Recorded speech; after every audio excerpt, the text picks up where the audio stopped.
ராணிப்பேட்டை மாவட்டம் ஆற்காடு அருகே ஓடும் பேருந்தில் ஏற்பட்ட தீ விபத்திலிருந்து 45 பயணிகள் ஓட்டுநரின் சாதுரியத்தால் உயிர் தப்பினர்.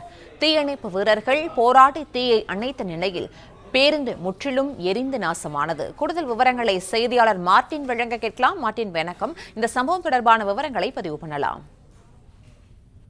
நிச்சயமா.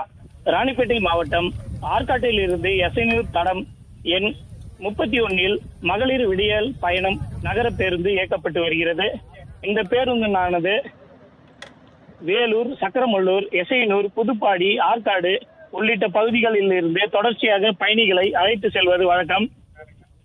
இந்நிலையில் இன்று நகர பேருந்தானது சுமார் 45 பயணிகளை ஏற்றிக்கொண்டு ஆற்காட்டில் இருந்து சக்கரமல்லூர் பகுதிக்கு சென்றுள்ளது. இந்நிலையில் திடீரென அரசு பேருந்தின் இன்ஜினில் புகை வந்ததை கண்ட அரசு பேருந்து ஓட்டுநர் பேருந்தில் பயணிக்கும் அனைத்து பயணிகளையும் கீழே இறங்குமாறு அறிவுறுத்தினார். அதன் அடிப்படையில் பயணிகள் கீழே இறங்கிய போது பேருந்து மலமளவென எரிய துவங்கியுள்ளது.